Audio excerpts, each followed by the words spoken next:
حدیث شریف میں آتا ہے کہ جو شخص دن میں 3 مرتبہ صبح اور 3 مرتبہ شام درود پاک پڑھے گا، اللہ رب العزت اپنے حبیب کے صدقے سے اس شخص کے اس دن اور اس رات کے گناہ کو بخش دیتا ہے۔ سبحان اللہ۔ اسی لیے درود شریف پڑھنے میں کنجوسی نہ کریں۔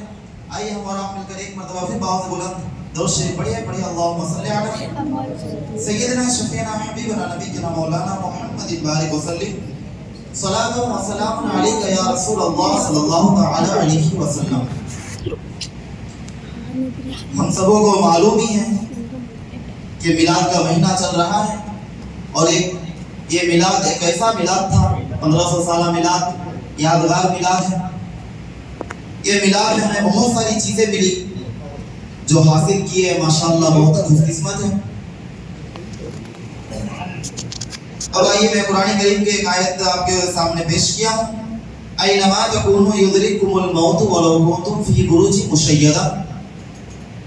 آیت کریمہ کے ترجمہ کرنے سے پہلے آپ حضرات کو میں بتانا چاہتا ہوں کہ آپ 2 چیزیں یاد رکھیں، ایک ہے ایمان، ایک ہے اسلام۔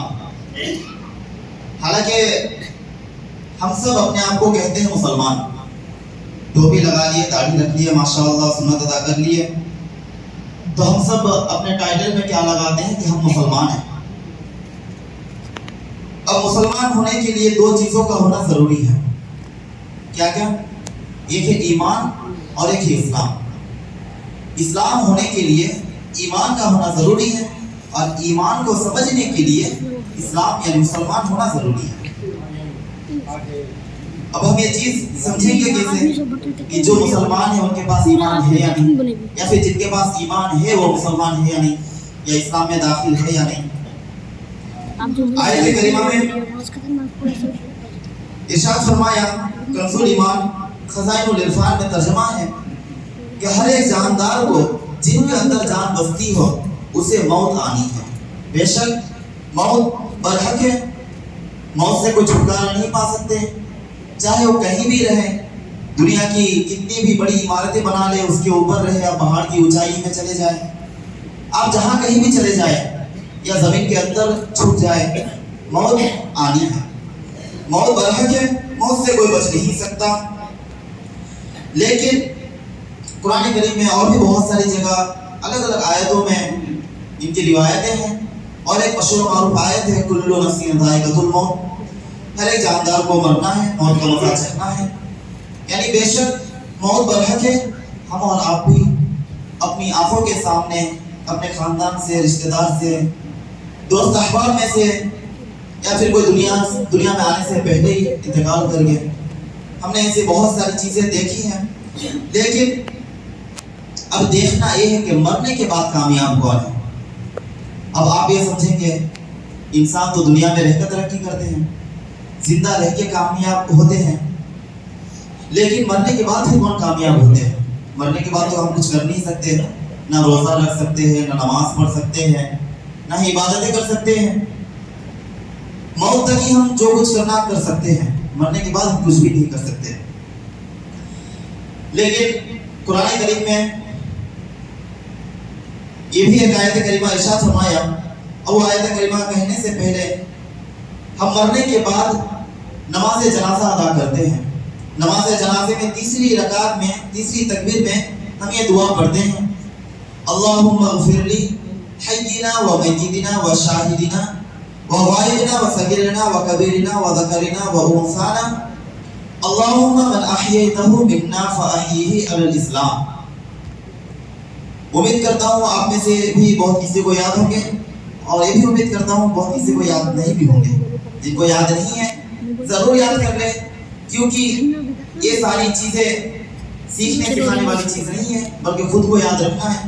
کیونکہ جب موت کسی کی میت ہوتی ہے تو یہ دعا ہم پڑھتے ہیں، لیکن دعا میں مغفرت کی دعا میت کرتی ہے۔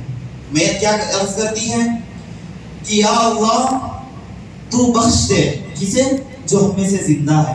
نماز جنازے میں ہم سب حاضر رہتے ہیں، اسی وقت میت اللہ رب العزت کے بارگاہ میں دعا کرتی ہے کہ اللہ تو اسے بخش دے جو ہم میں سے زندہ ہے، اور تو اسے بھی بخش دے جو ہم میں سے بڑے ہیں، جو ہم میں سے چھوٹے ہیں، جو ہم میں سے بزرگ ہیں۔ اور تو اسے بھی بخش دے جو اس کائنات میں زمین کے اوپر تیری عبادت کر رہے ہوتے ہیں۔ اور پھر ہم سب مل کر نماز جنازے کے بعد میت کو قبرستان لے کے جاتے ہیں دفنانے کے لیے، تدفین کرنے کے لیے لے کے جاتے ہیں۔ پھر جانے کے بعد میت کو قبر میں رکھنے کے بعد 3 کلمات پڑھتے ہیں۔ کیا پڑھتے ہیں؟ منہا خلقناکم وفیہا نعیدکم ومنہا نخرجکم تارۃ اخری۔ پھر اللہ رب العزت اس کلمات کے ترجمہ میں کیا فرماتا ہے کہ منہا خلقناکم، اے انسان تو سن لے، اس کائنات میں رہتے ہوئے اگر کوئی کسی کے اوپر دبدبا ڈالتا ہے یا پھر کسی کی حکومت ہے تو اپنی حکومت کو غلط استعمال میں لگا دیتے ہیں، تو اللہ رب العزت منہا خلقناکم میں ارشاد فرماتا ہے کہ منہا خلقناکم، میں نے تجھے اسی مٹی سے پیدا کیا۔